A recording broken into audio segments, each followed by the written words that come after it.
Halloween ही जी concept आहे ही specifically भूतांशीच related आहे. म्हणजे चेटूक विद्या, वशीकरण, रक्तपिती आणि त्याच्यातला सगळ्यात भयानक प्रकार म्हणजे बापरे. पुण्यामधली जी सगळ्यात प्रसिद्ध टॉकीज आहे टॉकीज, तिकडे एक मुंजा आहे.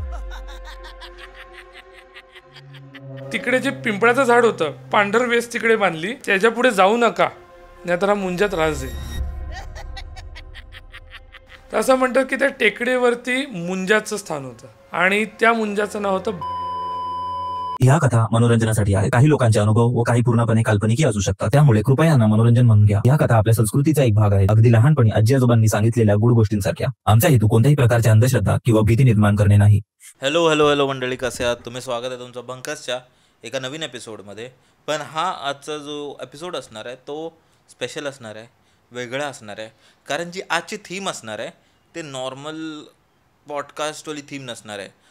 जसं आपण दरवेळी करतो की आपण भूतांच्या गप्पा करतो आणि ते आपले कोकणातले झाले, महाराष्ट्रातले झाले, भारतातले झाले. पण आजच्या एपिसोडमध्ये जसं तुम्हाला माहिती आहे की एक बाहेरगावचा एक सण असतो, त्याला हॅलोवीन म्हणून असं म्हणतात आणि तो त्यांचा एक भूतांचा सण असतो आणि खूप काही वेगवेगळे असतात. ते आपल्या इथे एवढं प्रसिद्ध नाही आहे, पण बाहेर ते खूप मोठं आहे. आणि जी आपली थीम आहे, आपल्या ओव्हरऑल पॉडकास्टची थीम आहे की आपण त्या भूतखेतांचे झाल्या त्या गोष्टी करतो.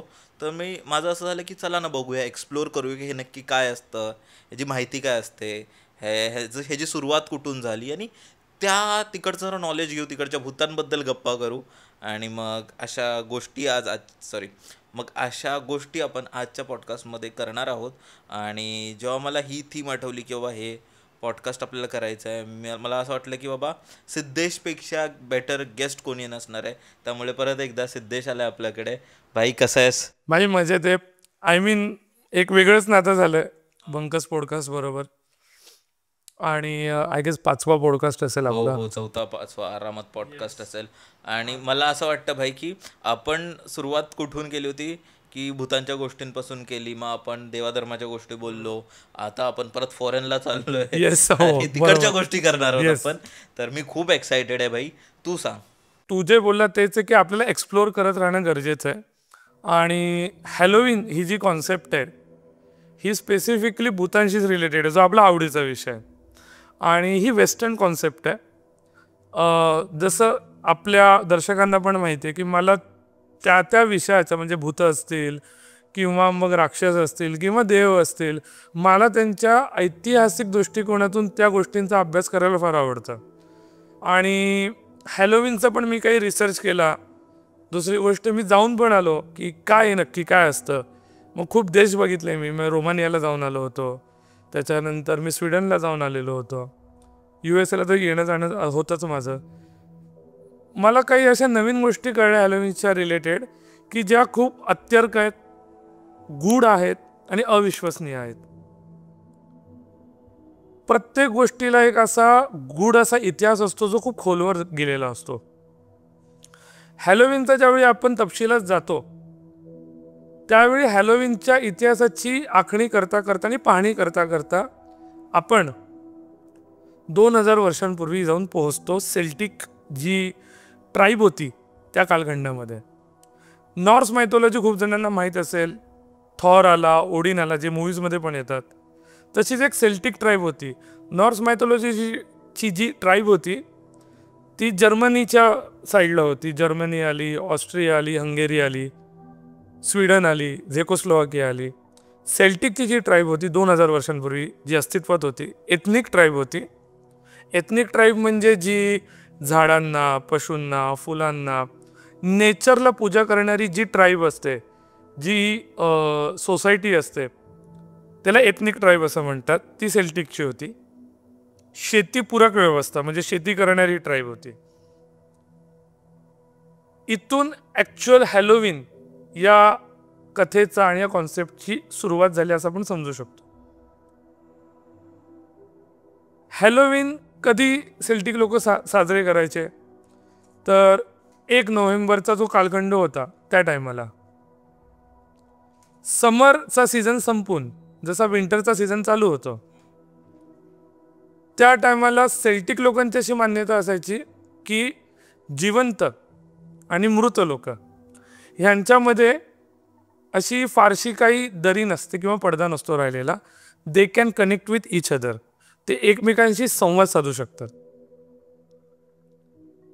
त्यामुळे 1 नोव्हेंबरला ते समहैन नावाचा एक रिच्युअल साजरे करायचे आहे.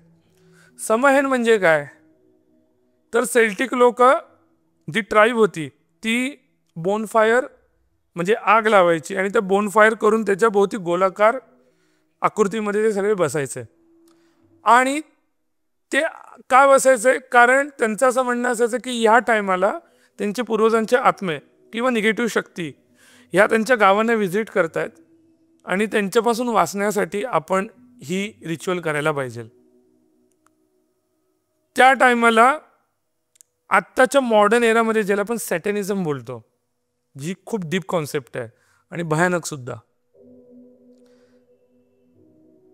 त्याचा काहीसा सुरुवातीचा जो फाउंडेशनल भाग होता की मेंढ्याचं किंवा रॅमचं जे म्हणतात की मांस घालणे, ॲनिमलच्या प्राण्यांच्या कातड्यांपासून तयार केलेले कपडे अंगावर घालणे आणि भूतांची टेक्निकली कॉस्ट्युम करणे आणि त्या बोनफायर भोवती गोलाकार चक्रामध्ये बसणे, ह्या टाईपचे रिच्युअल सेल्टिक लोक करत होते.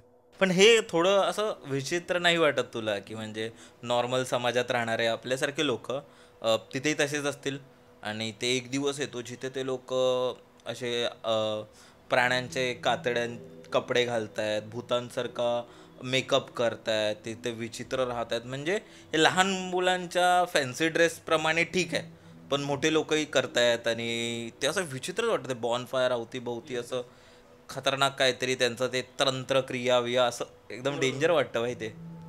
हा म्हणजे ती एथनिक ट्राईब होती सेल्टिक आणि 2000 वर्षांपूर्वी त्यांची जी मान्यता होती ती खूप वोलाटाईल होती.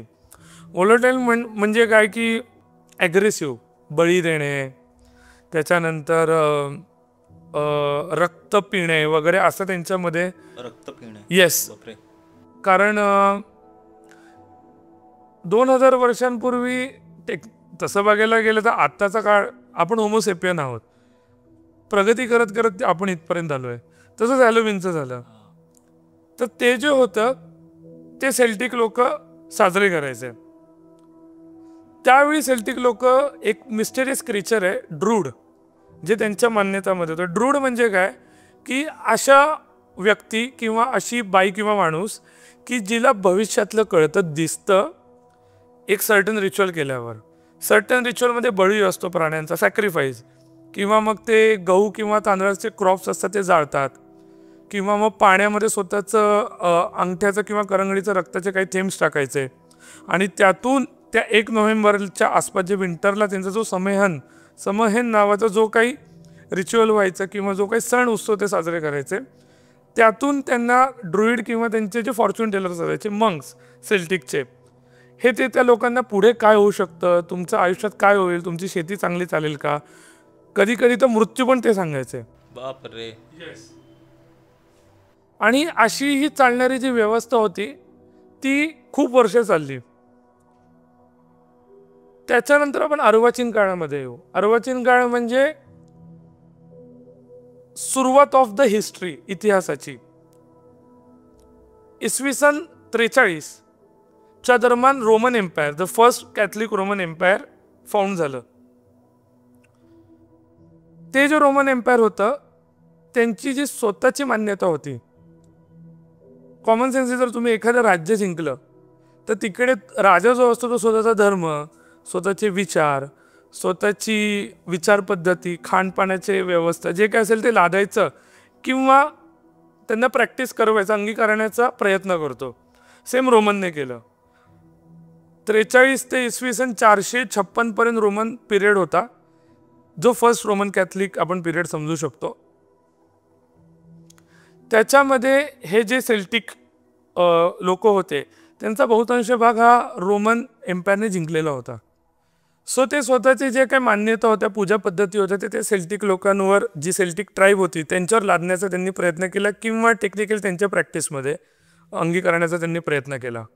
आता इथं महत्त्वाचा भाग असा आहे की आपल्यामध्ये कसं पितृपंधरवडा असतो की आपण आपल्या पूर्वजांचं आवाहन करतो, पिंडदान करतो, तसं फेरालिया नावाचा एक उत्सव असतो रोमन त्या काळचा जो रोमन राज्यवट होती तो जो होता तो देखील ऑक्टोबरमध्ये येत होता.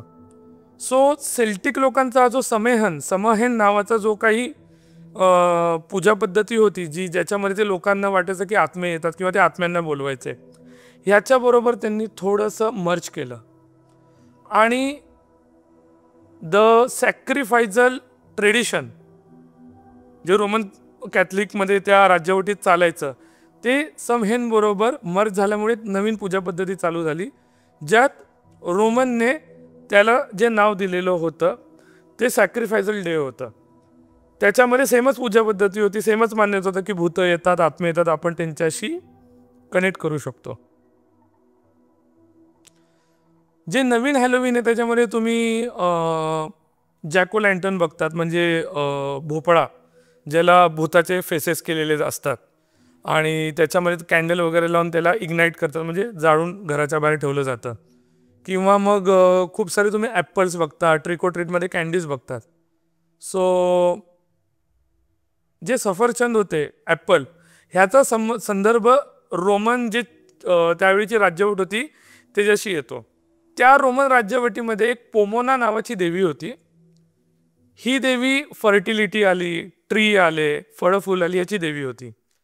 सो ईव आणि ॲडम माहीत आहे तुम्हाला, ख्रिश्चन धर्मानुसार पहिला पुरुष आणि पहिली स्त्री, ज्याच्यामध्ये देवाने सांगितले की सफरचंद जे आहे ते खाऊ नकोस, आणि मग ट्रिक करतो डेव्हिल म्हणजे सॅटॅन, लुसिफर ज्याला आपण बोलतो की का नाही खायचं, क्वेश्चन कर. तर जी पोमोना देवी आहे ती त्या कुतूहलाला, क्युरिओसिटीला, जिज्ञासाला आहे ना रिप्रेझेंट करते. सो ते जे सफरचंद आहे जे तुम्ही बघता जे हॅलोवीनमध्ये मोस्टली यूज केलं जातं ते बेसिकली ॲज अ विचक्राफ्ट म्हणून बघितलं जातं. विचक्राफ्ट म्हणजे तंत्रविद्या, ज्याच्यामध्ये बायकांना जो पुरुष आवडत असतो त्याला त्यांनी जर ते सफरचंद दिलं तर तो त्यांच्या वशमध्ये वशीकरण विद्यासारखं. येस. सो हॅरी पॉटरमध्ये कसं ते लो पोशन, तसं त्या टाईपचं ते लो पोशन टाईप ते होतं. सो ही मान्यता होती पोमोना देवीची, आणि ती आता नवीन जे आत्ताचं जे रिच्युअल्स आहे, म्हणजे हे मी मिडिल एजचं हॅलोवीन सांगतोय की 1500 ते 1800च्या दरम्यान ते विचक्राफ्ट म्हणून पुढे यूज केलं. मी येतो त्या संदर्भावर नंतर. थोडंसं पुढे येऊ आता. 13 मे इसवी सन 609, 13 मे एक पोप होते, म्हणजे पोपची खूप परंपरा आहे ख्रिश्चन धर्मामध्ये. सो पोप बोनिफेस IV ह्यांनी धारातीर्थी जे त्यांचे सैनिक पडलेले आहे द सॅक्रिफायझल डे, किंवा त्याला त्यांनी नाव दिलं होतं ऑल सेंट्स डे, हा साजरा करण्याचं ठरवलं. पण त्याच्यानंतर जे आलेले पोप होते, ॲज पर मी तुम्हाला सांगितलं की स्वतःची संस्कृती मर्ज करायची, कारण त्यावेळी रोमन साम्राज्य जे होतं ते जिथे सेल्टिक लोकांचं जंगलामध्ये राज्य होतं, म्हणजे त्यावेळी युनायटेड किंगडम असेल म्हणजे ब्रिटन, नॉर्थ फ्रान्स असेल आणि आयर्लंड असेल, या ठिकाणी सेल्टिक लोकांची जास्त वसाहती होत्या. सो तिकडे स्वतःचं मर्ज करणं किंवा ॲक्सेप्टन्स वाढवणं म्हणून जे ग्रेगोरी त्यांचे जे पुढचे होते ग्रेगोरी III पोप, त्यांनी हा जो डे होता ऑल सेंट्स डे हा 1 नोव्हेंबरला शिफ्ट केला. आणि हॅलोवीनचा जो दुसरा जी पायाभरणी होती की हॅलोवीनला का असं एवढा प्रसिद्ध झाला पुढे, त्याची ॲक्च्युअल सुरुवात इथून झाली.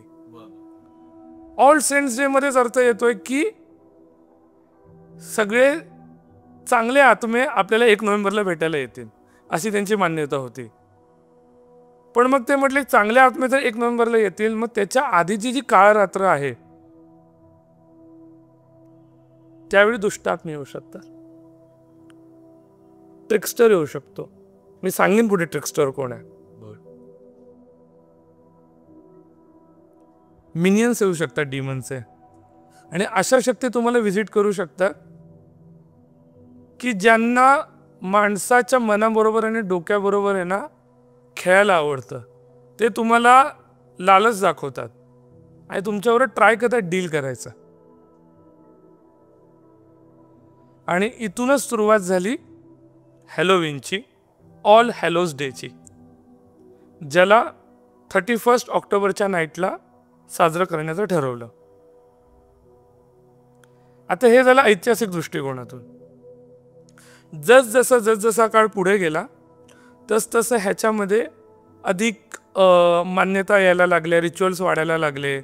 देशादेशांच्या म्हणजे आता जसं ख्रिश्चन धर्म पसरला, ख्रिश्चन धर्म मोस्टली USA मध्ये पसरला, त्याच्यानंतर आफ्रिकेमध्ये पसरला, युरोपमध्ये पसरला, आणि तुमचं काय म्हणतात साऊथ अमेरिकेमध्ये पसरला, ब्राझील आलं, अर्जेंटिना आलं. प्रत्येक ठिकाणी कॅथोलिक चर्चची मान्यता वेगळी होती. रशियामध्ये पण वेगळी होती. प्रत्येक ठिकाणी मान्यता देखील वेगळी होती आणि प्रत्येक ठिकाणी रिच्युअल्स देखील वेगळे होते. पण सगळ्या रिच्युअलमध्ये डिमन मात्र एकच होता, लुसिफर. आत्तापर्यंत आपण हॅलोवीन काय होतंय मी सांगायचा आपल्या दर्शकांना प्रयत्न केला. ऑल हॅलोज इव्ह म्हणजे हॅलोवीन, म्हणजे त्याचं ऑल हॅलोज इव्ह बोलता येत नव्हतं लोकांना, म्हणून त्याचा छोटा जो फॉर्म होता, शॉर्ट फॉर्म, त्याला हॅलोवीन म्हणतात. लुसिफर ही जी व्यक्तिरेखा आहे ह्याच्यावर आपण थोडं आता बोलू. लुसिफर हा फॉलन एंजल आहे. काही लोक लुसिफरला फॉलो करतात, काही लोक लुसिफरला राक्षस म्हणतात. पण लुसिफर हा ॲक्च्युली ख्रिश्चन धर्मानुसार डिमन आहे, the king of demon, the king of hell, राक्षस, जो सॅटन आहे, ज्याचं ॲक्च्युअल नाव सॅटन आहे. आणि जे लोक दाखवतात ना की त्यांनी ते ट्रायडंट घेतले, त्रिशूळ, त्याला 2 शिंगे, नाही. ॲक्च्युअल लुसिफर हा खूप सुंदर दिसतो. लुसिफर हा लाईटचा देव आहे, लाईटचा एंजल आहे, एनलाइटमेंटचा एंजल आहे. तो तुम्हाला डील देतो, तो तुम्हाला लालच देतो, नॉलेजचं देईल, वासनेचं देईल, पैशाचं देईल, वस्तूंचं देईल ज्याच्यामध्ये तुमचं मन अडकलंय, आणि त्याच्या बदलीत काहीतरी मागेल. हा लुसिफर दिसतो कसा, तर रॅम म्हणजे मेंढा, आणि म्हणजे मेंढ्याचं डोकं आणि खाली माणसाची बॉडी,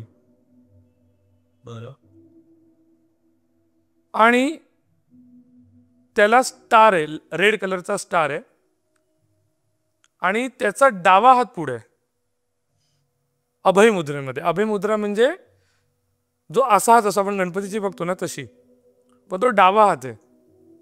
जसं मी आधी पण सांगितलं होतं, उजवा, राईट, इज द प्रतीक ऑफ द पॉझिटिव्हिटी, सकारात्मकतेचं प्रतीक म्हणजे उजवा आहे.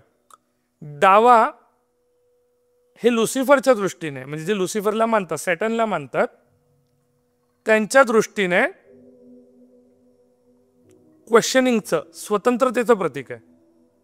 आणि ख्रिश्चनिटी म्हणजे जे धर्म आहे त्यांच्या दृष्टीने चुकीच्या गोष्टींचं समर्थन करणे ह्याचं प्रतीक आहे. ह्या चुकीच्या गोष्टी फार भयानक सुद्धा आहेत, मी सांगीन पुढे एक एक करत. पण हा लुसिफर आला कुठून, ह्याचं क्रिएशन झालं कुठून, ॲक्च्युअल स्क्रिप्चर्समध्ये लुसिफरची प्रेरणा आली कशी, त्याची जी सुरुवात आहे ती सेल्टिक, जे मी बोललो होतो ना एथनिक ट्राईब 2000 वर्षांपूर्वीची, तिथून आहे. सेल्टिक जसं मी सांगितलं प्राणी पक्ष्यांना मानणारी आणि निसर्गाची पूजा करणारी एक ट्राईब होती, जी लढाऊ ट्राईब होती. सेल्टिक ही अशी ट्राईब आहे की त्या काळी युद्धशास्त्रामध्ये खूप निपुण असलेली ट्राईब होती, की लाकडापासून शील्ड तयार करणे किंवा तलवार तयार करणे त्या ट्राईबला जमलं होतं करायला. त्यांच्यामध्ये सेम लुसिफरचं जे मी वर्णन केलंय तसा एक अल्टिमेट डिमॉन होता, त्याचं नाव होतं बॅलर. हा बॅलर कशाचं प्रतिनिधित्व करायचा, विचक्राफ्ट म्हणजे चेटूक विद्या, वशीकरण, रक्तपिती म्हणजे जर तुम्ही त्याचं ऐकलं नाही तर तुम्ही रक्ताच्या उलट्या करून मरताल, प्लेग. त्याच्यानंतर सगळ्यात महत्त्वाचं म्हणजे शेती आली तर शेतीला सगळ्यात महत्त्वाची भीती असते ती टोळधाडेची, म्हणजे एका वेळी स्वाम येतो ना किड्यांचा आणि ते सगळं खाऊन टाकतं. सो त्याचा देव हे ते बॅलरला समजायचे. पुढे जसं सेल्टिक मी सांगितलं की ह्या मान्यता पुढे ख्रिश्चन कम्युनिटीमध्ये पण सेमच होत गेल्या, आणि ख्रिश्चन कम्युनिटीचे जे टेक्स्ट होते ते वेगळे होते, पण थोडेफार ते बॅलरशी संबंधित होते. जो सॅटर्न आहे तो ह्याचंच प्रतिनिधित्व करतो. न्यू एज हॅलोविन जे आहे ना, हे सॅटनिझमशी थोडं जवळचं आहे, जास्तच जवळचं आहे ॲक्च्युली. हे न्यू एज हॅलोविन कुठून चालू झालं तर USA, अमेरिकेपासून. अमेरिकेमध्ये हॅलोविन आलं कसं, तर पहिली गोष्ट अमेरिकेमध्ये जे पहिले राज्य म्हणजे जे प्रशासक होते ते ब्रिटिश होते. न्यू इंग्लंडमध्ये हॅलोविन साजरं केलं जायचं, कारण मी आधी सांगितलं होतं की तो सेल्टिकचा पहिला भाग होता. त्याच्यानंतर तो रोमन एम्पायरकडे गेला आणि रोमन कॅथलिक चर्चने तिकडे स्वतःच्या मान्यता वठवायला चालू केलं आणि मर्ज केला त्यांच्या संस्कृतींबरोबर, आणि एक नवीन संस्कृती तिथं उदयाला आली. ते जे रोमन कॅथलिक होते, जे पुढे तिकडे राज्य करत होते, त्यातली बहुतांश जी जनता होती युनायटेड किंगडममधली आणि आयर्लंडमधली, ही ख्रिश्चन झाली. जशी अमेरिको वेस्पुसीने अमेरिका शोधली, तशी UKचे लोकांचे स्थलांतरण तिथं व्हायला लागलं आणि वसाहत तिकडे चालू, म्हणजे वसाहतवाद, कोलोनलायझेशन. ठीक आहे. तिकडून ही संस्कृती अमेरिकेमध्ये आली, जिथे ॲक्च्युअल रेड इंडियन्स होते. रेड इंडियन्समध्ये एक मान्यता आहे की ते त्यांच्या पूर्वजांशी बोलू शकतात, की त्यांचा जो ट्राईबचा लीडर असतो त्याच्या अंगामध्ये पूर्वज येतात. आत्ता ही नवीन संस्कृती परत मर्ज झाली या संस्कृतीबरोबर, आणि इथून विचक्राफ्टची एंट्री झाली हॅलोविनच्या मान्यतांमध्ये. इसवी सन 1800च्या पुढे हॅलोविन हे नुसतं सण म्हणून नाही बघण्यात आलं, ते वर्शिप म्हणून बघण्यात आलं. भूतांचं, हडळींचं, लुसिफरचं आणि लुसिफरच्या 7 सरपंचचं. हे 7 सरपंच हे लुसिफरचे सगळ्यात विश्वासू मिनियन्स आहेत. 1800 मध्ये हॅलोविन आलं आणि अमेरिकेमध्ये मग जॅको लँटनची स्टार्टिंग झाली, त्याच्याने ट्रिक ऑर ट्रीटची झाली. जॅको लँटन म्हणजे ते मी तुम्हाला सांगितलं भोपळा, त्याची पण खूप एक रंजक कथा आहे. तर एक ड्रंकन जॅक म्हणून कॅरेक्टर होतं 1616च्या दरम्यान, आणि असं म्हणतात की तो सॅटनिझमशी रिलेटेड मनुष्य होता आणि तो सॅटनची पूजा करायचा. त्यांनी सॅटनशी डील केली आणि सॅटनला आपण काय समजतो ट्रिक्स्टर, पण तो अशी काही डील करायचा ना जॅक सॅटन बरोबर, की तो त्यातून पळवाट काढायचा, लूपहोल शोधायचा. एकदा झालं, दोनदा झालं, तीनदा झालं, 4 वेळा झालं. 5व्या टायमाला मात्र प्रॉब्लेम असा झाला की ह्याचं वय झालेलं होतं. सॅटनने त्याला शाप दिला. तो बोलला की तू माझ्याशी डील करतो आणि पळत सुटतो, मी तुला शाप देतो की तुझा आत्मा असाच जगभर फिरत राहील आणि तुझ्या आत्म्याला सडलेल्या प्रेतांचा वास येईल. तू ज्यांच्या ज्यांच्या घरी जाशील तिथे निगेटिव्हिटी घेऊन जाशील. तुला हे फक्त एकच गोष्ट अडवू शकते, भयानक चेहरा. म्हणून लोकांनी जॅको लँटन घराबाहेर लावायला चालू केले की त्या ड्रंकन जॅकचा भोपळा जो लावतो, म्हणून ते भोपळा आपण बघतो.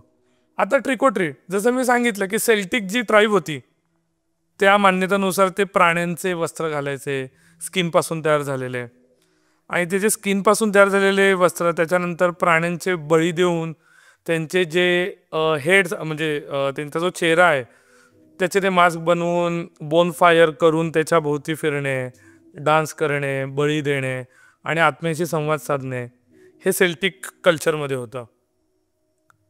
त्यातच पुढची आवृत्ती म्हणजे ट्रिक ऑर ट्रीट, जे USAने थोडं कस्टमाइज केलं आपण बोलू शकतो, की ज्याच्यामध्ये भूतांचे पेहराव करणे आणि लोकांच्या घरी जाऊन ट्रिक ऑर ट्रीट देणे, म्हणजे एकतर कॅन्डी द्या किंवा आम्ही तुम्हाला घाबरू. तर अशी मान्यता चालू. आता हे जर आपण म्हणजे थोडं चाइल्डिश वाटतं किंवा एक असं सण वाटतो, आणि ते तसंच ॲक्च्युली USA मध्ये होतं. पण हे चेंज कधी झालं माहिती आहे का, ज्यावेळी USA मध्ये ॲक्च्युअल ऑकल्ट जे आपण म्हणतो ते मुवमेंट चालू झाली 1870-80च्या दरम्यान. ही जी ऑकल्ट मुवमेंट होती, ज्याला आपण सोसायटी बोलू शकतो, ती होती कू क्लक्स क्लॅनची. कू क्लक्स क्लॅन. KKK. काय आहे KKK? जगातली आत्तापर्यंतची सगळ्यात व्हायोलंट सोसायटी. अमेरिकेमध्ये सिव्हिल वॉर झालेलं होतं, ज्याच्यामध्ये श्वेत आणि अश्वेत यांचा लढा झालेला होता आणि त्यातून अमेरिकामध्ये रिफॉर्म्स आले, ज्याच्यामध्ये जे व्हाईट सुपरमिस्टिक होते लोक, श्वेतवादी की कलर म्हणजे जे स्किन कलरला महत्त्व देतात आहे, जे अश्वेत म्हणजे ब्लॅक लोकांच्या विरोधातले होते, त्यांना समूळ उच्चाटन म्हणजे हिटलर सारखे लोक की जिनोसाइडल अजेंडा ठेवून त्यांच्या विरोधात पूर्ण काम करणे हे ज्यांचं मोटिवेशन आहे, अशी एक सोसायटी तयार झाली. ती होती कु क्लक्स क्लॅनची. ही कु क्लक्स क्लॅनची सोसायटी कशी वर्क करायची, तर त्यावेळेचे जे प्रॉमिनंट ब्लॅक लिडर्स असायचे किंवा अशा व्यक्ती की ज्या प्रसिद्ध आहेत, त्यांच्या घराबाहेर लेटर टाकायचं जे रक्ताने लिहिलेलं आहे, ज्याच्यावर सॅटॅनिक स्टार आहे, ज्याच्यावर स्पॅनिश हुड आहे. म्हणजे स्पॅनिश हुड म्हणजे जर तुम्ही प्लेग डॉक्टर ही कॉन्सेप्ट माहीत असेल तर प्लेग डॉक्टर बेसिकली असं कावळ्यासारखं पूर्ण त्याचं एक मास्क असतं पुढे आलेलं, आता पूर्ण स्वतःला झाकलेलं असतं कपड्यांनी, ब्लॅक कोटने, जे लेझरचं असतं, कारण व्हायरसचं इन्फेक्शन होऊ नये. हेच फक्त तुम्ही ना ब्लॅकच्या ऐवजी व्हाईट करा आणि रक्ताने तयार केलेला क्रॉस, हे कु क्लक्स क्लॅनची ओळख होती. हे तिथे लोकांच्या घराबाहेर फेकायचे. त्याच्यानंतर ते 7 दिवसाच्या ते पूर्ण घर त्या फॅमिलीसकट जाळून टाकायचे. बापरे, पूर्ण जाळून टाकायचे. या कु क्लक्स क्लॅनचं जे चालू झालं तर ते असं म्हणतात की हॅलोविनला स्पेसिफिकली ज्यावेळी आत्म्यांशी त्यांच्या मान्यतेनुसार पूर्वजांशी पितरांशी कनेक्ट होतो, त्यावेळी असंच बोनफायरचं स्ट्रक्चर करायचं, त्याच्याभोवती रिंगण करायचे आणि मध्ये भाला आणि त्याच्यावरती त्यांनी बळी दिलेला माणूस त्याचं तोंड टोकावर लावून नाच करणे किंवा प्रेयर करणे सॅटॅनसाठी, असल्या गोष्टी कु क्लक्स क्लॅनने केल्या. ह्याच कालखंडामध्ये प्लँचेट ज्याला आपण म्हणतो औजा बोर्ड, ह्याची कॉन्सेप्ट फर्स्ट आली की आपण आत्म्यांना बोलवू शकतो. पुढे एक हिस्टॉरिकल फिगर आली जिने ह्या गोष्टींना मान्यता दिली नाही किंवा त्यांनी नाकारलं. तो होता आत्तापर्यंतचा सगळ्यात मोठा जादूगार हॅरी हुडीने.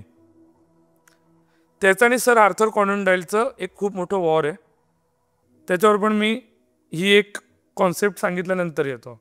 तुम्ही जर बघितलं असेल तर हॅलोविन आणि ह्या ज्या काही रिच्युअल्स आहे ह्याच्या मध्यस्थानी केंद्रस्थानी आपण सॅटनला बघतो, लुसिफरला. पण लुसिफर हा हेलचा राजा आहे. ह्याचा अर्थ असा की त्याचे काही सेनापती पण असतील.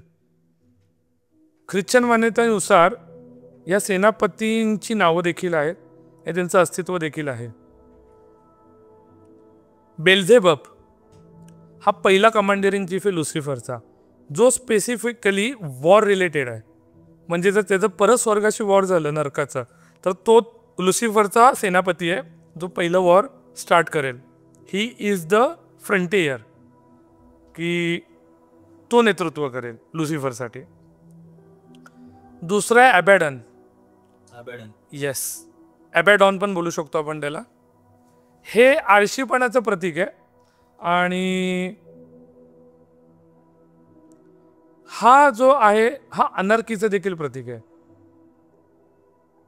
राईट करवणे, भांडणं लावणे हे ॲबॅडॉन करतो. ॲबॅडॉन हा काळ्या घोड्यावर बसलेला असतो आणि त्याचा जो ऑरा आहे तो बर्फाशी रिलेटेड आहे. म्हणजे तुम्ही श्वास घेऊ शकत नाही जर तो असेल तर. सो तो हवेला आहे ना -20 डिग्रीला खाली आणू शकतो असं लिहिण्यात आलं त्याच्या बाबतीत. ॲस्मोडियस पुढचा डिमन हा वासनेशी संबंधित आहे, लस्ट. की ॲस्मोडियस हा लस्ट कंट्रोल करतो. जर तुम्हाला लस्ट आहे तर तुमच्यावर ॲस्मोडियसचा प्रभाव आहे. त्याच्यानंतर आय थिंक या डिमनमधला हे जे 7 डिमन आहेत, सगळ्यात भयानक जो आहे, ज्याला लुसिफर पण कधी कधी घाबरतो, कारण तो टेक्निकली कोणाच्याच अंडर नाही आहे, तो आहे मेफिस्टोफेलिस. फेलिस. ओके. सो मेफिस्टो आपण बोलू शकतो त्याला. मेफिस्टो कोण आहे? तर मेफिस्टो हा बेसिकली 7 नरक आहेत ख्रिश्चन ह्याच्यामध्ये. ख्रिश्चनची जी काही तुम्ही गॉस्पेल वगैरे वाचाल त्याच्यामध्ये त्यांनी सांगितले की 7 नरक आहेत. मेफिस्टोफेलिसचं एक पॅरलल युनिव्हर्स आहे ज्याच्यामध्ये तो माणसाच्या वेशात असतो. तो सिम्पली तुमच्याकडे येईल, तुम्हाला एखादी कथा सांगेल, स्टोरी टेल करेल आणि तुम्हाला त्या गोष्टीबद्दल आवड निर्माण करेल. तो तुमच्या बुद्धीशी खेळेल, तुम्हाला पण कळणार नाही की तो तुमच्याशी खेळतोय, आणि तो तुम्हाला खूप प्रेमाने विचारेल की बोल काय हवं तुला, सगळं देतो. द मुमेंट तुम्ही म्हणता मला हे हवंय, तो तुम्हाला दाखवणार नाही, तो अशा शब्दात मांडणी करेल, he is a great story teller, की तुम्हाला आता छोटीशीच किंमत आहे, पण त्याच्या ह्याच्यामध्ये खूप इफ आणि बट आहेत, किंतु किंवा परंतु आहेत. मेफिस्टोफेलिस जो आहे तो डीलचा डिमन आहे. म्हणजे तुम्ही डील त्याबरोबर केली, तुम्ही लटकला, तुम्ही मेफिस्टोफेलिसच्या हेलमध्ये कायमचे जखडले गेले. म्हणून सॅटर्न कधी मेफिस्टोफेलिसच्या समोर येत नाही लुसिफर, कारण त्याला असं वाटतं की त्यांनी मला स्टोरी सांगितली तर मी पण फसेन. म्हणून हा खूप भयानक डिमन आहे.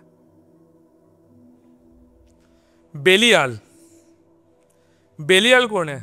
सॅटर्नचा मुलगा. सॅटर्न ज्याच्यावर सगळ्यात जास्त विश्वास ठेवतो तो बेलियाल. आणि बिल्झेबब हा फ्लाईटचा लॉर्ड आहे. म्हणजे एखादं शरीर आहे ते कुजतंय तर त्याला पडणाऱ्या आळ्या आल्या, किंवा एखादं पीक आहे ते नाचते तर त्याच्यावर आलेली टोळधाड किंवा माशा, किडे मुंग्या, ह्याचा जो डिमन आहे तो. बेल्फेगॉर हा ग्लुटोनी, खादाडपणाशी रिलेटेड आहे. उलटी आली, खादाडपणा आला, पस आलं, पू आलं, ह्याच्या रिलेटेड जो असलेला डिमन आहे तो बेल्फेगॉर आहे. तर हे डिमन्स आहेत जे लुसिफरच्या टीममध्ये आहे. मोस्टली मी जे बॅलरचं वर्णन केलंय की त्याचे जे काही ट्रेट्स आहेत ते ह्यांच्याशी तुम्ही जर बघत असाल सिमिलर आहेत. देवाला मानणारा वर्ग होता तसा ह्यांनाही मानणारा वर्ग पुढे USA मध्ये क्रिएट झाला. बॅलरचं मी थोडं आता एक वैशिष्ट्य सांगतो आणि थोडंसं एक माहिती देतो आणि त्याच्यानंतर मग पुढच्या पार्टकडे वळू. सो जर तुम्ही लॉर्ड ऑफ द रिंग हा मूवी बघितला असेल, त्यामध्ये गॅन्डल्फ नावाचं एक कॅरेक्टर आहे आणि गॅन्डल्फ खाईमध्ये पडतात, म्हणजे दरीमध्ये पडतात. त्याच्या आधी ते ज्या डिमनशी लढले आहेत ते बॅलरशी म्हणजे ते बॅलरवरती प्रेरणा घेऊन केलं आहे. बॅलर हा प्रचंड मोठा ह्यूज साईजचा डिमन आहे ज्याचा चेहरा आगीने बनलेला आहे, ज्याच्या दोन्ही हातामध्ये स्वॉर्ड आहे, जो एका किल्ल्या एवढा मोठा आहे आणि तो एकेका पावलामध्ये एक एक गाव जाळतो आणि नष्ट करतो. हे बॅलर आहे जो दगड उचलून टाकतो किल्ल्यांवरती आणि तो पूर्ण जी संस्कृती ती नष्ट करण्याचा प्रयत्न करतो माणसांची. सेम लुसिफर काम करतो. आतापर्यंतच्या हिस्ट्रीमध्ये सगळ्यात डेंजर जो मर्डरर होता तो या बॅलर आणि लुसिफरची प्रेरणा घेऊन आलेला होता. त्याचं नाव होतं jack the reaper.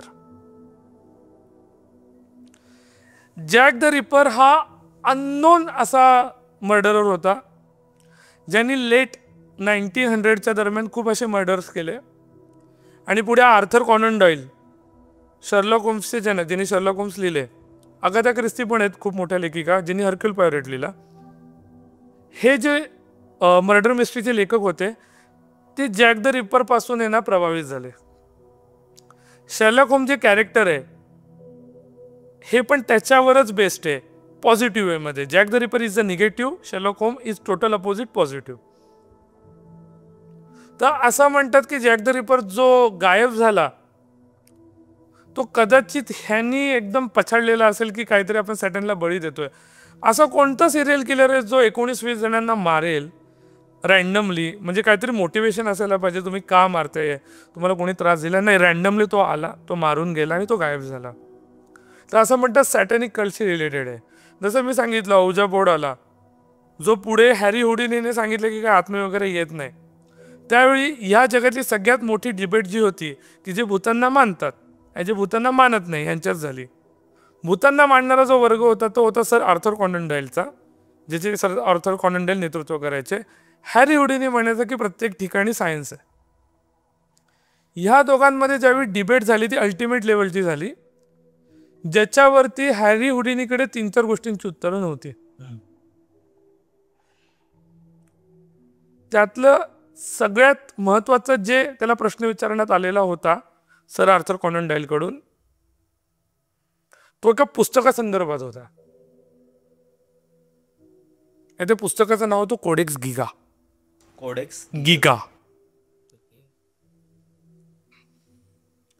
Codex Giga बद्दल सांगायच्या आधी आपण हॅलोविन मुवमेंटकडे येऊ थोडंसं, की हॅलोविन मुवमेंट 1950-60 पर्यंत नीट झाली. आणि जे आपण कुक्लक्स क्लॅनचं सांगितलं त्याचे 3 पार्ट आले. कुक्लक्स क्लॅनचा जो फर्स्ट फेज होता तो 1865 to 1872चा होता. सेकंड फेज होता तो 1915 to 1944चा होता. आणि जो थर्ड फेज होता तो 1946 to 1950चा होता. जेम्स क्रो नावाचा एक व्यक्ती होता, त्यांनी जॉन केनेडी, त्याच्यानंतर जे कॅल्विन आणि रिचर्ड रीड ह्या लोकांबरोबर ह्या सोसायटीला लीड केलं. आणि ही सोसायटी जी सुरुवातीला एकदम ॲग्रेसिव्ह होती ती नंतर स्ट्रक्चरल झाली, म्हणजे रूल्स अँड रेग्युलेशन्स. ह्या सोसायटीमध्ये आणि हॅलोविनच्या ज्या पार्टीज होत होत्या त्यावेळी मग औजा बोर्डचं खूप प्रक्रिया आल्या. आणि ते जे औजा बोर्ड वगैरे जे होतं त्याच्यामध्ये त्यांचं असं म्हणणं असायचं की आम्ही आत्म्यांना बोलवतोय आणि आत्मे आमच्याशी कनेक्ट करतात आहे आणि एका सर्कलमध्ये आम्ही बसतोय आणि आत्मे आमच्याशी येऊन बोलतात आहे, ज्याला हॅरी हुडिनीने नाकारलं. त्याच्यानंतर एक सायकिक नावाचा कॉन्सेप्ट आला. सायकिक म्हणजे काय की ज्यांच्या अंगात आत्मा येतो आणि त्या आत्म्याच्या थ्रू तो आत्मा त्या बॉडी थ्रू लोकांशी कनेक्ट करतो. ह्या सगळ्या वेस्टर्न कॉन्सेप्ट्स होत्या. या सगळ्यांच्या मुळाशी कोण होता कंट्रोलर करण्याचा, तो परत लुसिफर सॅटर्न होता. या सगळ्याचा अर्क म्हणजे कुक्लक्स क्लॅनची सोसायटी आली, जॅक द रिपर आला, औजा बोर्ड आला, सॅटॅनिक मान्यता आली, बॅलरची कॉन्सेप्ट आली, हॅलोविन आलं, आत्म्यांना बोलवणं आलं, ब्लॅक मॅजिक आलं, विचक्राफ्ट आलं, द ब्लड ड्रॉप क्रॉस आलं, म्हणजे की क्रॉसवरती ब्लड ड्रॉप करायचा आणि बळी द्यायचा, जे कुक्लक्स क्लॅन करायचं. एक टेक्निकली अमेरिकेमध्ये त्याला फिलॉसॉफर मानण्यात येतं, पण काही लोक त्याला विरोधपत करतात. अँटन शेसडॉर लेवी नावाचा एक मनुष्य होता, ज्याला द ब्लॅक पोप म्हणून ओळखलं जातं. पोप म्हणजे जो आपले ख्रिश्चन धर्मामध्ये पोप आहे जे व्हाईट रोब घालतात. हा जो अँटन लेवी होता तो ब्लॅक कोट घालायचा म्हणून त्याला ब्लॅक पोप म्हणतात. त्याने सॅटॅनिक टेम्पलची स्थापना केली टेक्सासमध्ये. येस. आणि he was the founder of modern age satanism. मग त्याच्यामध्ये विचक्राफ्ट आलं, डार्क मॅजिक आलं, त्याच्यानंतर डार्क आर्ट्स आलं जे सॅटॅनिक रिच्युअल्समध्ये होते, बळींच्या पद्धती आल्या आणि त्याच्यातला सगळ्यात भयानक प्रकार म्हणजे नेक्रोफिलिया. ह्याची त्यांनी मांडणी केली. नेक्रोफिलिया म्हणजे काय? नेक्रोफिलियाला जर परिभाषित करायचं असेल म्हणजे डेफिनेशन द्यायची असेल तर मेलेली प्रेतं जी कॉफिनमध्ये असतात, ज्यांना गाडलेलं आहे, पुरलेली आहेत, त्यांना उकरून त्यांच्याबरोबर फिजिकल होणं, संपर्क करणं, कॅनिबलिझम, माणसांना खाणं, ह्या काही प्रक्रिया त्यांनी सॅटॅनिक रिच्युअल्समध्ये लिहिल्या किंवा सांगितल्या की का करतात, नाही करत. ह्याच्यावर त्यांचं उत्तर असं होतं की आम्ही फ्रीडमला मानतो, आम्हाला हवं ते आम्ही करू. तुम्ही जर एखादी सिस्टीम केली आहे प्रस्थापित, सोसायटी एखादी तुम्ही व्यवस्था निर्माण केली आहे, त्याला आम्ही क्वेश्चन करणार. फ्रीडम म्हणजे सॅटॅनिझम, स्वतंत्रता म्हणजे सॅटॅनिझम, असं अँटन लेवीचं म्हणणं होतं. अँटन लेवीने मग त्याच्यानंतर खूप बुक्स पण लिहिले त्याच्यावरती. म्हणजे द सॅटॅनिक रिच्युअल आलं, द टेस्टामेंट ऑफ सॅटॅन आलं, द ब्लड बुक आलं. पण त्यांनी जी लिहिलेली बुक होती ती मी मगाशी सांगितलं की ह्या सगळ्या बुकचा जो बाप होता त्याच्या आसपास पण नव्हती. बरं. आणि त्या बुकचं नाव होतं कोडेक्स गिगा. काय होतं कोडेक्स गिगा? इसवी सन 13वं शतक, 13th सेंचुरी, 1204 ते 1206च्या दरम्यान बोहेमिया, युरोपमधलं जे बोहेमिया प्रांत आहे, स्टेट आहे, जे मॉडर्न एजमध्ये झेकोस्लोवाकियामध्ये येतं, जे आता पोलंडमध्ये, तिथं एक राजा होता आणि त्यांनी एका मंकला, म्हणजे जो साधू, फादर, पोप म्हणू शकतो, पादरी म्हणू शकतो, त्याला असं वाटलं तो विचक्राफ्ट करतो. तर त्यावेळी विचक्राफ्टची शिक्षा अशी होती की दगडांनी ठेचून मारा किंवा पब्लिक समोर जाळून मारा. तर राजाने त्याला 1 दिवसाचा वेळ दिला आणि तो बोलला की तू 1 दिवसात मला सांग की का तुला मारू नये. त्यावेळी हा जो मंक होता, नाईट मध्ये असं म्हणतात की त्यांनी सॅटॅन, लुसिफरशी आहे ना, ट्रीटी केली, करार केले की मी माझी सोल तुला देतो, माझी आत्मा तुला देतो, पण त्याच्याऐवजी तू मला असं काहीतरी दे ज्यातून मी वाचेल. तर तो जो लुसिफर होता तो बोलला की हा जो राजा आहे ह्याला पुस्तकं वाचायला आवडतात, तुला मी असं पुस्तक क्रिएट करून देतो जे कधीच घडलेलं नाही. कोडेक्स गिगा हे ते पुस्तक आहे जे असं म्हणतात डेव्हिल्स बायबल आहे. अँटन लेवीने जे डेव्हिल्स बायबल लिहिलंय ते ह्याच्यावरती प्रेरित आहे. रोमन लॅटिन बायबल आहे, म्हणजे ह्याची जी लँग्वेज आहे ती लॅटिन आहे. 1204 ते 1206च्या दरम्यान 13th सेंचुरीला ही क्रिएट झाली आहे. 165 पाऊंड वजनाची, 36 inches tall, 20 inches wide and 36 inches tall, 20 inches wide and 8.8 ते 7 इंचेस जाडीची हे पुस्तक आहे. या पुस्तकामध्ये 310 पानं आहेत आणि ही जी पानं आहेत असं म्हणतात ती गाढवाच्या चामडीपासून बनवली. ह्याच्यामध्ये सगळे डार्क आर्ट्स आहे. ह्याच्यामध्ये सॅटन ॲक्च्युली कॉन्व्हर्सेशन करतोय.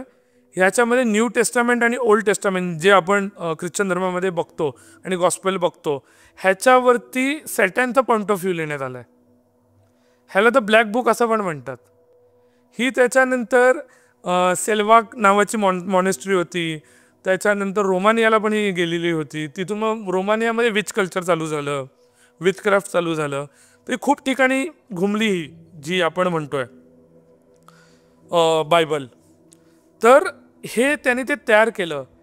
त्याच्यामध्ये जे इंक वापरली गेली आहे ती किड्यांना कुस्करून त्यांची जी ब्लॅक कलर होतो त्या ब्लॅक कलरपासून ती इंक बनवली आहे. आणि जिथं रेड कलरचा मार्क दिसतोय तिथं मंकने स्वतःचं रक्त वापरलंय. येस, ही 310 पानांची जी बुक आहे ती जर लिहायला बसलो आपण तर असं म्हणतात की एवढं लिहिणं 20 वर्षात पण पॉसिबल नाही आहे. पण मग एका रात्रीत झालं कसं? राजा खुश झाला, त्यांनी मंकला सोडून दिलं. पुढे ही रोमन डायनेस्टीकडे आली. ही जी बायबल पुस्तक होतं आणि रोमन डायनेस्टीकडून मग हे स्वीडनला आलं. स्टॉकहोम जी लायब्ररी आहे तिकडे तुम्हाला आजही पाहायला मिळेल. पण ही जिथे जिथे गेलं तिथे ना काही गोष्टी होत होत्या. 1696ला आणि 1617ला स्वीडनला आग लागली जिथे हे पुस्तक ठेवलेलं होतं. आणि ज्या माणसाने वाचवलं तो स्वतः माणूस मेला त्यात. तर असं म्हणतात की त्याची जो देखभाल करतो त्यालाच ते पुस्तक खातं. बापरे. हो, फार डेंजरस पुस्तक आहे ते. आणि हे कोडेक्स गिगा हे न्यू सॅटॅनिझमचं आणि जे आपण हॅलोविन कल्चर बघतो त्याचा बेस आहे. ह्यालाच आकर्षित होऊन खूप बाकी मग ऑकल्ट सोसायटी तयार झाल्या. रास्पुटिन होता, the mysterious monk Gregory Rasputin, त्यांनी रशियामध्ये ऑकल्ट सोसायटी केली, त्याला द क्वीन्स क्लब म्हणायचे. त्याच्यामध्ये ते असे काही गेम्स खेळायचे, रिअल लाईफ जे तुम्ही स्क्विड गेम म्हणतात ना ते रास्पुतिन खेळवायचा. त्याच्यामध्ये नेक्रोफिलियाला फॉलो केलं जायचं, त्याच्यामध्ये ग्रुप सेक्सच्या ॲक्टिव्हिटी व्हायच्या, त्याच्यामध्ये बळी देण्यात यायचे. पॉडलाझिस नावाचं जे ठिकाण होतं तिथे ॲक्च्युली कोडेक्स गिगा जे निर्माण झालेलं होतं त्या जेलमध्ये, तिथं देखील असं म्हणतात रास्पुटिन जाऊन आलेला होता. त्या पुस्तकाचे ॲक्च्युली 316 पानं होती आणि जी 6 पानं होती ती फाडण्यात आलेली होती, असं म्हणतात ती रास्पुटिनकडे होती. त्यातलं जे 290 पेज आहे त्याच्यावर ॲक्च्युली सॅटनने स्वतः कसा दिसतोय हे सांगितलं आणि ते ॲक्च्युअल पिक्चर आहे सॅटनचं त्याच्यावर कोडेक्स गिगामध्ये. त्याच्यावर असं पण लिहिलंय की मदर लिलिथ आणि माझं आत्ताच्या मॉडर्न एजमधलं जे काही स्वरूप आहे ते कसं दिसेल त्यात पिक्चर पण आहे. पण ते 6 जी पानं फाटली आहेत ते त्याच्यावर आहे, पेज नंबर 316 जे रास्पुतिनकडे होतं. असं म्हणतात की रास्पुतिनने जो कल्ट फॉर्म केलेला होता तो त्याच रिलेटेड होता. खूप मिस्टिरियस माणूस होता. म्हणजे मी आय गेस मागच्या पॉडमध्ये पण सांगितले की त्याला मारण्यासाठी 7 जण लागले आणि 7 वेळा मारण्यात आलं तरी तो मेला नाही. तो स्वतःला मांजर बोलायचा की जशी मांजरीला 9 आयुष्य असतात तसे मला पण 9 आयुष्य आहेत. 8व्या टायमाला तो मेला. मग लोकांना असं वाटतं की कदाचित मेल्याने त्याची एक लाईफ अजून पण जिवंत आहे, म्हणजे त्याच्याकडे एक लाईफ. ह्यालाच प्रेरित होऊन रोमानियामध्ये पण विचक्राफ्ट चालू झालं. व्लॅड द इम्पेलर नावाचा एक राजा होऊन गेला होता रोमानियामध्ये. हा ॲक्च्युली जो राजा आहे हा हॅलोविनशीच रिलेटेड आहे म्हणून सांगतो. सो बेसिकली व्हॅम्पायर माहीत असतील तुम्हाला, तर हा माणसांचं रक्त प्यायला ह्या राजाला फार आवडायचं आणि ह्या राजाने त्याच्या राज्यामध्ये विचक्राफ्टला मान्यता दिलेली होती. हा राजा डायरेक्ट सॅटनचा पुजारी होता. सो व्लॅड द इम्पेलर असं म्हणतात एक सिक्रेट बुक आहे जे रोमानियन विचक्राफ्ट ज्या करतात बायका त्यांच्याकडे काही नॉलेज आहे त्याचं. काही जण म्हणतात फेक आहे, काही जण म्हणतात की रिअल आहे, ॲक्च्युअल आपल्याला माहीत नाही. पण रोमानियामध्ये तुम्ही ज्या ज्यावेळी जाता त्यावेळी मी जे म्हटलं ना प्लेग डॉक्टर जी कॉन्सेप्ट आहे, कारण तिकडे प्लेग आलेला होता. असं म्हणतात व्लॅड द इम्पेलरने सॅटनची एवढी पूजा केली की ती निगेटिव्हिटी आली, ब्लॅक एनर्जी आली आणि तिथं प्लेग आला. असं म्हणतात की जसं तो कोविडचं होतं तसंच वाटलं होतं की जग संपेल. पण त्यावेळी नाईटफॉल म्हणजे जे पोप काही जणांना पाठवतात शुद्धता करण्यासाठी, सो तसं तिकडे करण्यात आलं आणि रोमानिया वाचलं. असा हा इतिहास आहे हॅलोविनचा, ज्यामध्ये आपण रास्पुटिनला बघतो, त्याच्यानं व्लॅड द इम्पेलरला बघतो, अँटन लेव्हीला बघतो, बॅलरची कॉन्सेप्ट समजू शकतो आपण, जॅक द रिपर आला, त्याच्यानंतर हॅरी हुडिनी ज्याने ह्याला नाकारलं, ऑकल्ट सोसायटी कु क्लक्स क्लॅन आलं, त्याच्यानंतर द सॅटॅनिक चर्च आलं. इस्रायलमध्ये पण द रेड स्टार सोसायटी नावाचं एक 1961च्या टायमाला सोसायटी क्रिएट झाली होती, ज्याच्यामध्ये स्पेसिफिकली 30 to 45 इयर्सच्या पुरुषांचे देण्यात यायचे, बळी द्यायचे ते. आणि कु क्लक्स क्लॅनचं जसं मी सांगितलं की ते रेड स्टार पाठवून मारायचे, म्हणजे घराच्या बाहेर रेड स्टारचं एक चिठ्ठी लिहिणार आणि सांगायची की आता आम्ही जाळून टाकणार, ते जाळायचे. तसंही होतं. हे स्पेसिफिकली रोमानियन ब्लडच्या पुरुषांना त्यांनी मारलेलं होतं, ज्याच्या पुढे बातम्या आल्या नाही पण ज्यावेळी मी देश फिरत होतो त्यावेळी मला ऐकिवात आल्या. काही जण म्हणतात दंतकथा आहे. तर का मारण्यात आलं, तर त्यांचं असं म्हणणं होतं की ह्यांना मारल्यानंतर क्राइस्ट परत येऊ शकतो, जीजस परत येऊ शकतो, इस्रायलमधले जे ख्रिश्चन लोक राहतात त्यांच्या दृष्टीने. भाई मला ना ह्याच्यावरून एक एक म्हणजे तू जे बोलतोय आणि हे जे आपण त्या समाज सोसायटीबद्दल बोलतोय, मला असं माहिती नव्हतं. आणि मी एकदा यूट्यूब स्क्रोल करता करता मी एक व्लॉगवर पोचलो एका मुलांच्या. मी तू पण बघितलं असेल, बाहेरची मुलं होती US ची वगैरे. आणि त्यांनी बघितलं ना, एक असं ग्रुप होता लोकांचा आणि ते एक जे आपलं बॉनफायर काय म्हणजे शेकोटी जे त्याच्या अवतीभोवती फेऱ्या घालत होते. आणि एक समाज होता, कारण आता आपल्या इकडे कसे खूप गर्दी आहे, खूप लोक आहेत, रहदारी खूप आहे. तिथे एवढं नाही आहे. अमेरिकामध्ये वगैरे लोकांचे वेगवेगळ्या सोसायटीज आहेत, वेगवेगळ्या कंट्रीज आहेत, तर तो समाज आहे ना पूर्ण वेगळा राहायचा. तर त्या मुलांनी काय काय ट्राय केलं ना, तो त्याच्या मित्रांना घेऊन त्यांनी असं स्पाय कॅमेरा असं लावलेलं, चष्मा घेऊन तिकडे गेला. आणि तेव्हा समजलं की ती जी सोसायटी होती ना ती कम्प्लीट विचित्र होती. म्हणजे तिथे त्या लोकांना काहीतरी त्यांची अशी मान्यता होती की त्या लोकांना काहीतरी 10,000 वर्जिन माणसं किंवा मेल त्यांचा बळी द्यायचा होता. आणि तसंच ते लोक ते बळी देतील तसंच क्राइस्ट परत येतील. ओ, आणि हे मी बोलू शकतो की खोटं असेल किंवा ऐकिवात असेल किंवा असं काय बोलतात लोकांनी वाचलं असेल किंवा असे रूमर्स पसरवले असतील. पण त्यांनी प्रत्यक्ष जाऊन तिकडे राहिला तो 10 दिवस. तो त्याच्या गर्लफ्रेंडला घेऊन गेला आणि त्यांनी पूर्ण एक प्रॉपर एक एक्सपेरिमेंट केलं की तिथे 10 दिवस राहून ते लोक कसे त्यांना इन्फ्लुएन्स करत होते, कसे त्या दोघांना लांब करत होते.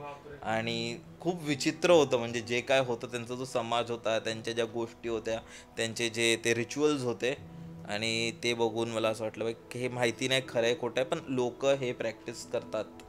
हो, म्हणजे तुला सांगतो की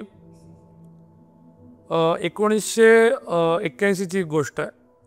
आणि बेसिकली टेक्सासचा एक रोड आहे मध्ये. आणि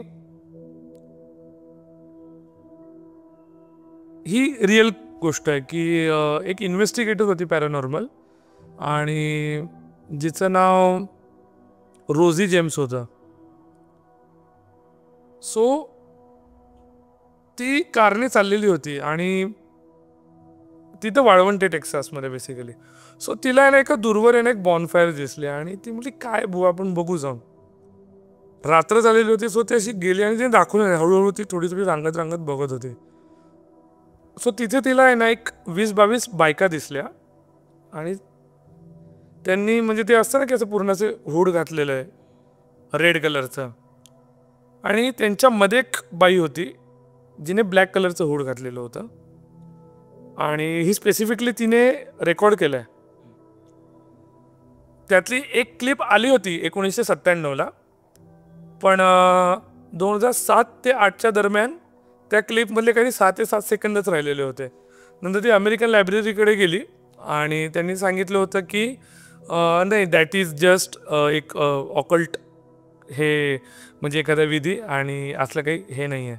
पण जे म्हणतात की आम्ही ॲक्च्युअल क्लिप बघितले त्यांच्या दृष्टीने त्यांचं असं म्हणणं होतं त्या केसवर की रोझीने जे बघितलेलं होतं ना ते असं होतं की त्या बायका आहेत त्यांच्यामध्ये जी काळी जिने रोप घातला आहे तिच्या हातामध्ये ना एक नाईफ आहे. आणि एका लिमिटनंतर तिने स्वतः तो नाईफ स्वतःच्या गळ्यावरून फिरवला आहे आणि स्वतःलाच बळी दिला आहे. म्हणजे तिने स्लीट केला स्वतःचा थ्रोट. आणि ती शॉक्ड झाली. ती लांब उभी होती, ठीक आहे, म्हणजे एवढी पण जवळ नव्हती की कळलं नसतं त्यांना की ती लांब आहे, म्हणजे आसपास आहे. ती बोलली की थोडासा आवाज आला, शिट एवढा. त्यांनी लिटरली मागे बघितलं तिच्याकडे आणि ते तिच्या मागे पळत सुटल्या. ती 2013ला मग तिचा एक इंटरव्ह्यू झाला की ॲक्च्युअल काय झालं होतं. तर तिने परत एक सांगितलं की 2003मध्ये. सो बेसिकली तिचं जिथे घर होतं कॅलिफोर्नियाला ते वुड्समध्ये होतं, आजूबाजूला थोडे जंगल वगैरे. तर ती बोलली की आमच्या इथे अस्वल वगैरे येत असतात अमेरिकेमध्ये, दॅट इज नॉर्मल, रकून अस्वल अँड ऑल दॅट, बॉबकॅट्स. फेन्सिंग असतं बोलली. सो मी एकदा रात्री जस्ट बाहेर गेली घराच्या, तर मेंढ्याचं तोंड नसलेला मी माणूस 2-3दा बघितला. मग मी पोपटाचं तोंड असलेला माणूस बघितला आणि त्याच्या हातात सुरा होता.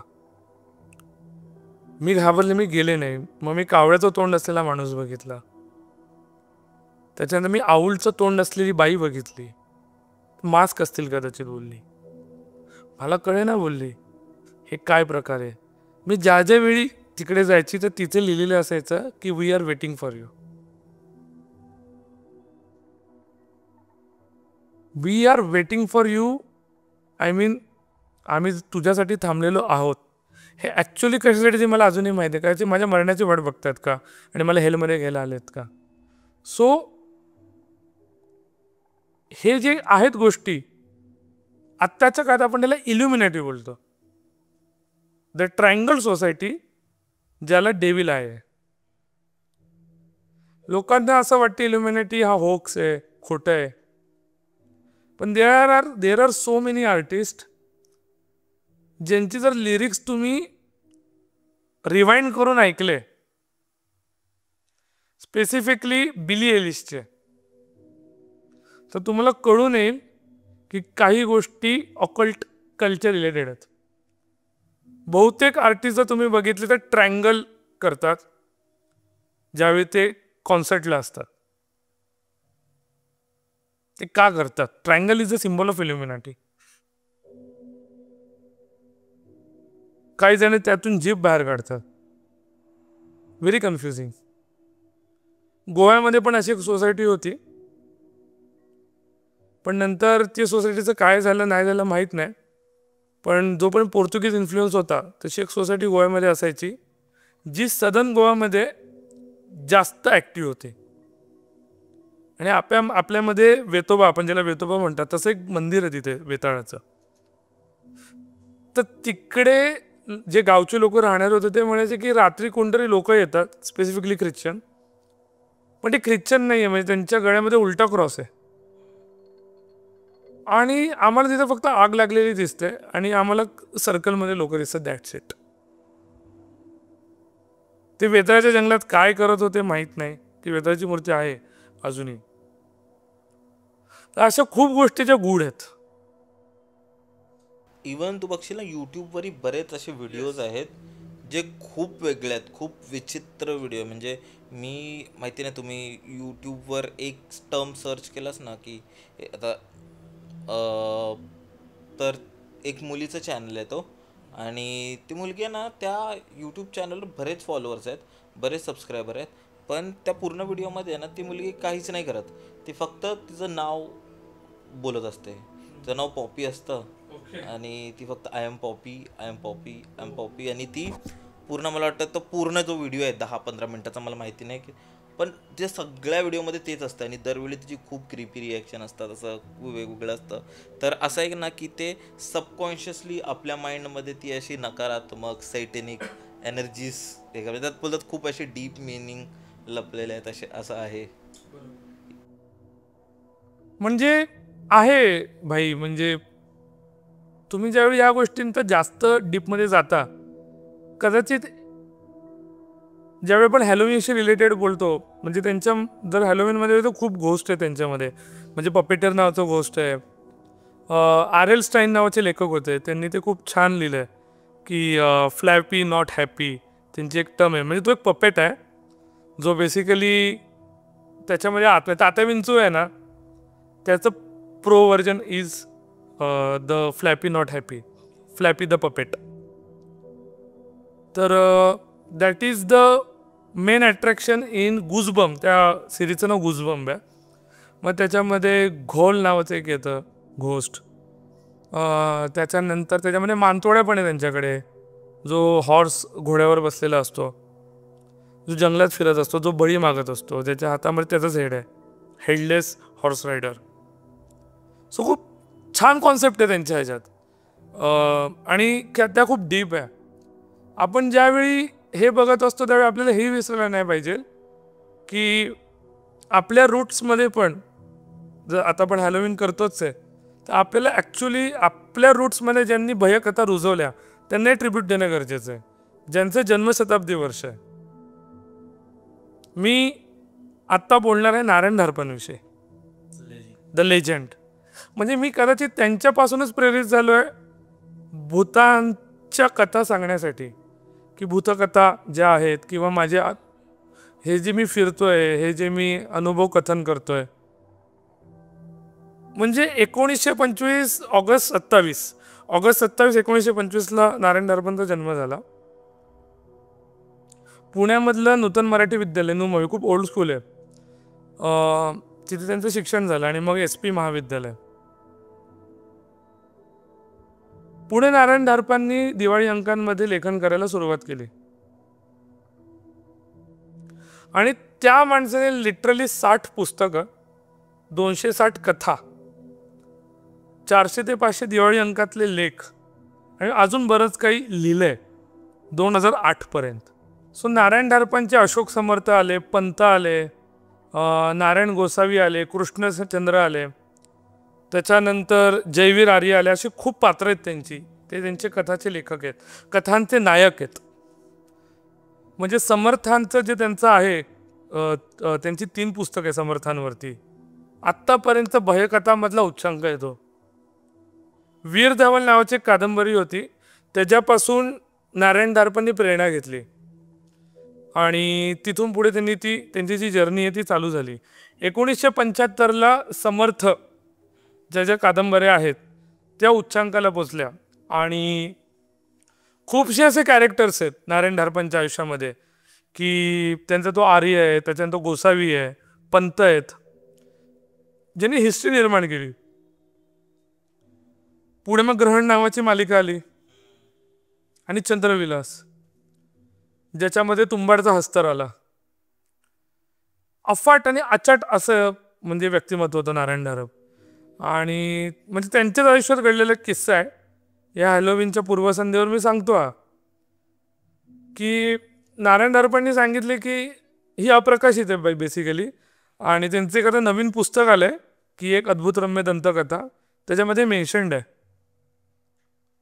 सो की नारायण धारप जंगलात गेलेले होते आणि म्हणजे विचार करा की त्यांचा जम्पस्केअर काय अल्टिमेट लेवलचा आहे.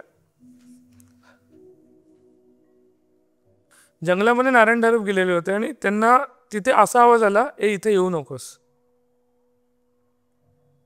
आणि तर त्यांनी आजूबाजूला बघितलं, त्यांना एक काळा घोडा दिसला आणि त्यांची तिकडे जीप बंद पडलेली होती त्या टायमाला. तू इथून येऊ नकोस, नाही तर परत जाणार नाहीस. हा परत आवाज आला त्याच जंगलातून, रानातून. ते म्हटलं, अरे तो कोण काढतंय आवाज, म्हणजे रात्र आहे, माझी रानामध्ये गाडी अडकली आहे. जीप कशी तरी स्टार्ट करून ते गावात पोचले. तिथे त्यांना आहे ना कंदील घेऊन फिरणाऱ्या गावाने एक म्हातारा दिसला.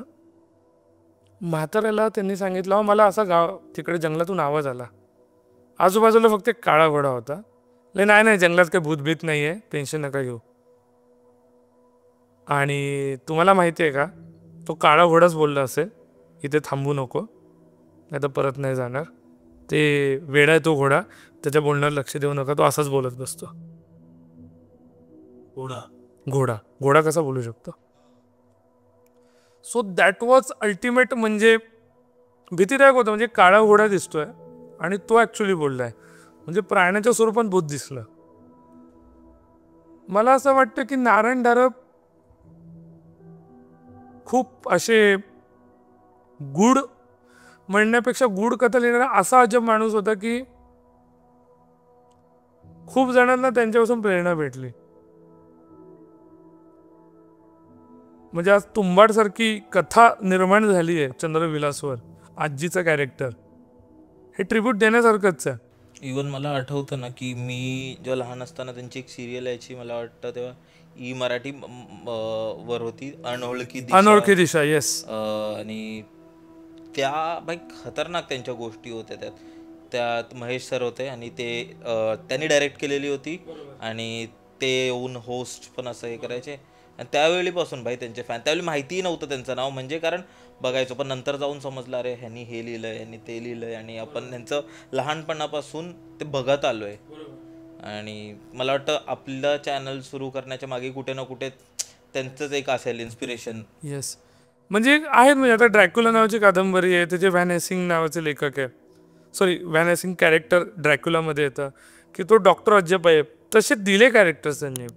समर्थ आले, चंद्रविलासमधली आजी आली, त्याच्यानंतर गोसावी आला. म्हणजे त्यांची चिटकीण आणि चंदनवाडी 320 ही बेस्ट कादंबरी आहे. मला फार आवडतात त्या कादंबरी. चंद्रविलासचे तिन्ही पुस्तकं.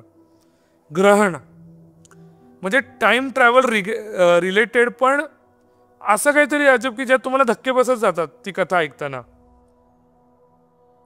म्हणजे आपण हॅलोविनवर बोलतो आणि भूताविषय घेतोय, तर नारायण धारप या माणसाला ट्रिब्यूट दिल्याशिवाय आपल्याला पुढे जाताच येणार नाही. आणि म्हणजे आता हा पॉड, म्हणजे आपण शेवटाकडे बोलतोय पॉडच्या, त्याच्या आधी पण मी एक छान कथा सांगतो हॅलोविनवर दर्शकांना, की आता मी एवढी हिस्ट्री सांगितली, कथा पण सांगतो जी ॲक्च्युअल खरी आहे. सो बेसिकली पुणे शहर मी तुम्हाला सांगितलं, आता मी पुण्यातलीच ऐतिहासिक पार्श्वभूमी असलेली कथा आहे. तर पुणे हे इस्लामी राजवटीखाली आलं 1323 ते 1628च्या दरम्यान. पुढे महाराजांचा काळ चालू झाला आणि मासाहेब जिजाबाईंचा. 1628 नंतर त्यांचं राज्य झालं चालू आपल्या मराठ्यांचं. त्याच्या आधीचा जो काळ होता तो इस्लामी राजवटीचा होता, ज्याला आपण बहमनी सत्ता म्हणतो. सो पुणे मी आधीच सांगितलं, जे पुनवडी गावापासून त्याची चालू झाली. सातवाहनांच्या काळात पुनवडी म्हणायचे, इसवी सन 789 पासून, 723 789 पासून. आणि पेठ कसबा म्हणजे आत्ताची जी कसबा पेठ आहे तेवढंच, आणि एक पेठ कसबा आलं, त्याच्यानंतर कासारदेवी आलं आणि कुंभारमळा आला आणि मुठा नदीचं पात्र, एवढंच पुणे शहर होतं.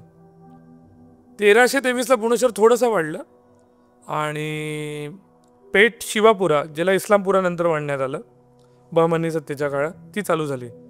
इस्लामी राजवट असल्यामुळे मंदिरांची तोडणी तर होतीच, म्हणजे तोडायचे मंदिर, त्या ठिकाणी मस्जिद बांधणे, हे फार त्रास सहन झाला त्यावेळी. सो तिथे नारायण देवाचं एक मंदिर आणि आपलं पुण्येश्वर महादेव जो कुंभारवाड्याच्या जवळ होता, तिकडे असं म्हणतात की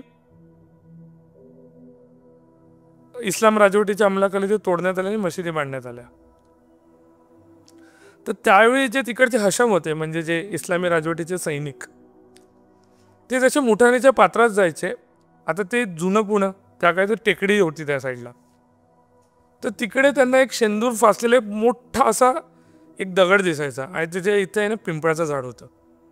तिथून त्यांच्या अंगावर असं म्हणजे बखरीमध्ये नमूद सॉरी त्या काळाच्या काही रेकॉर्ड्सनुसार किंवा तिथे असं काही दंतकथा आहेत की तिकडे जे पिंपळाचं झाड होतं तिथून दगड फेकण्यात यायचे आश्मांवरती, किंवा ते आश्म तिकडे गेले की आजारी पडायचे, त्यांना त्रास व्हायचा, त्यांना घाण स्वप्न पडायची. तर असं म्हणतात की त्या टेकडीवरती मुंजाचं स्थान होतं आणि त्या मुंजाचं नाव होतं बाळोबा मुंजा.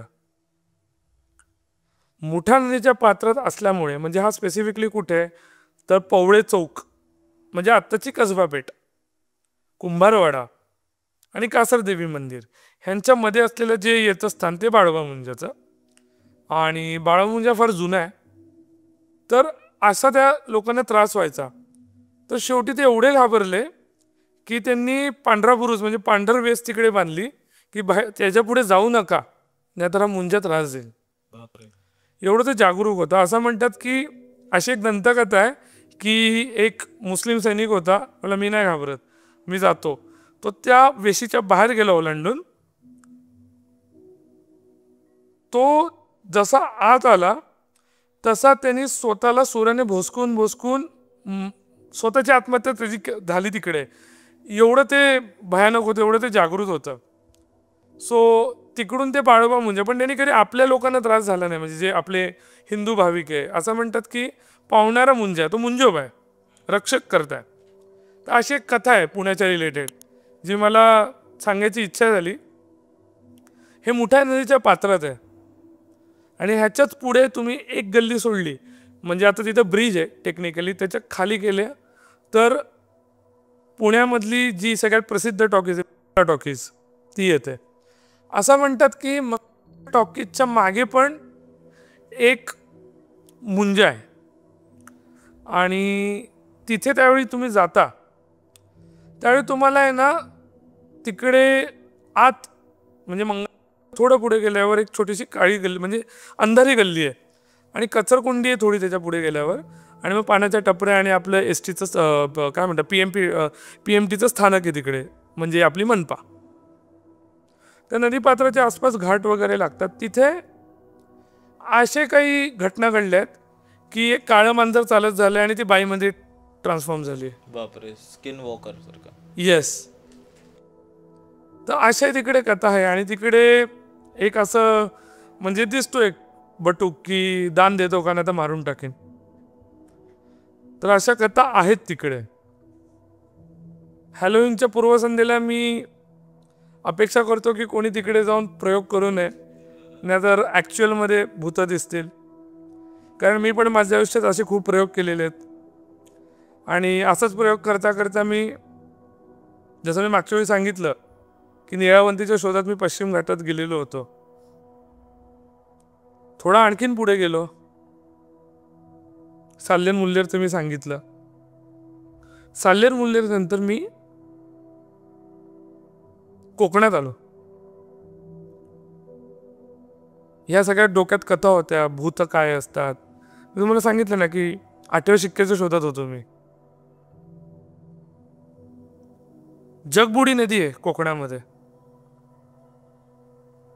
चिपळूण जवळ खेड तालुक्यात.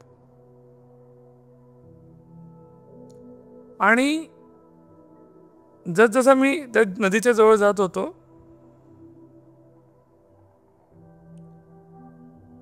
तसं म्हणजे मला माहीत नाही पण मला असे काही पुरावे भेटत होते की कदाचित 8वा शिक्का जो आहे तो त्या नदीच्या प्रवाहाबरोबर चाललेला आहे.